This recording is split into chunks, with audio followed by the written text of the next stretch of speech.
Yo, what is going on, guys? It is Kobe, and today I have the third installment of my How to Get Better Aim series, where I'm going to go through each and every little thing in this game that will help improve your aim, your accuracy, and your overall gun skill. If you missed the first two parts of this series, you can click the annotations on screen or the links in the description and watch those first. I highly recommend you watch the videos in order. I have them planned in a certain way, so it would just be better if you watch them in that same order, so go check those out if you have not seen them yet. Anyways, in today's video, we're going to be taking a look at one of the most important attachments that you can use to help you win those all-important gunfights. Now, this attachment that I'm talking about is stock. Now, to some of you newer players, they might look at stock and fail to see the true value that it has. They see move faster when aiming, and they might not realize how much it helps just because it doesn't sound like that great of an attachment. But for experienced players, we see that and we know instantly how much this can actually help you. So that's what I'm going to be going over today, explain to you why it's such a great perk, show you guys exactly how much its effects change when attached to different weapons, as well as a simple little exercise that you can do with stock that'll help you win more gunfights in the future.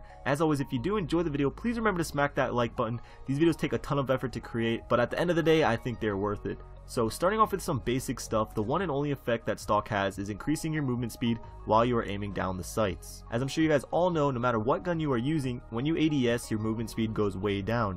You're holding your gun up to eye level, which makes your character move a little slower. Stock simply makes you move faster.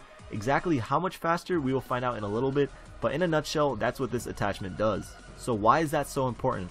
Well, for an obvious reason, when you're aiming in, you're already prepared if an enemy comes into view. You don't have to take that extra added time to aim in and then lock onto your target. You can just point and shoot. In a split-second shooter like Call of Duty, the person aiming in waiting for someone to run past them or through a door towards them typically gets the kill. Unless the connection is garbage, then really anything can happen. But regardless, I don't think I really have to tell you why being aimed in already is an advantage. Another use is to check the corners, and more specifically pre-aim around corners. Without stock, you have two options. You can either just turn the corner walking with your gun at the hip, or you can creep out really slow pre-aimed. However, because of the broken cameras and just general player movement in Call of Duty, they'll just shoot you before you can even see them.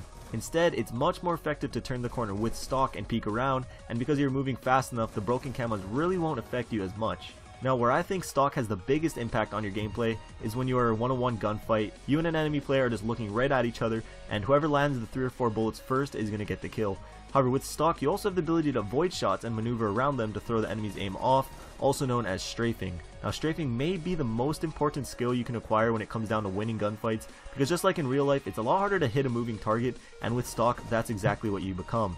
So now you know how stock works and how good it is and what you can do with it, so the next thing to look at is how it affects the different types of weapons in the game. Because each weapon has a different standard moving speed and a different aiming down sights moving speed. So what I set up was a little test to compare these speeds against the same weapon with stock and see how much it's actually affected. So I'm going to show you 3 different tests with every weapon. The first is standard movement speed versus ADS speed, ADS speed versus stock ADS speed, and then finally stock ADS speed versus standard movement speed. That may sound kind of confusing, but I think you'll see what I'm talking about. So starting with the SMGs, you can see that the standard movement speed is faster than the ADS speed by about 25%. Now moving on, you see the stock speed is about 20% faster than the normal ADS speed. And finally, you see the stock ADS speed versus the standard movement speed. And they are almost identical, which is crazy if you actually think about it. You can walk around aimed in and ready at the same speed as just normal walking. Moving on to the assault rifles, we see a huge difference when comparing the standard movement speed and ADS speed. You're easily 50% slower when aiming down sights. Now comparing that versus stock ADS, we see similar results again. With stock, you move 2 times as fast while aiming than without it. And again, when you compare the standard speed to stock speed, they're nearly identical. Now with shotguns, we see similar results to the SMGs. You move at 75% normal speed when aiming in, and then about 20% with stock compared to without it, and nearly the same speed with stock compared to just your standard speed.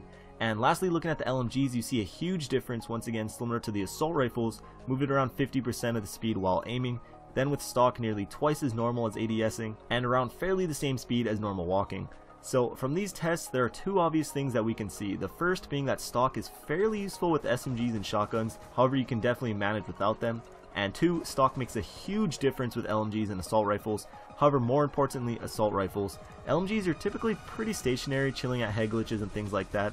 But with rifles, you want to move around the map, play aggressive, and stock will play a huge role in the amount of gunfights you win while doing so. But back to strafing, you really don't need stock to strafe effectively with an SMG or shotgun, but with an assault rifle it is absolutely mandatory. As you can see, the difference between strafe speeds are just astronomical. Strafing with an assault rifle without stock is basically useless. So lastly, before I wrap this up, a quick little test or exercise you can do to help improve your accuracy when using stock is to find a spot on a wall, or here I'm just using the basketball hoop, and practice keeping your reticle on that spot while strafing back and forth while using stock. And as it gets easier, you can move farther and farther back and continue doing it. And if you have trouble keeping your shot on the target, you may just either need to practice a little more or decrease your sensitivity like we talked about in a past video.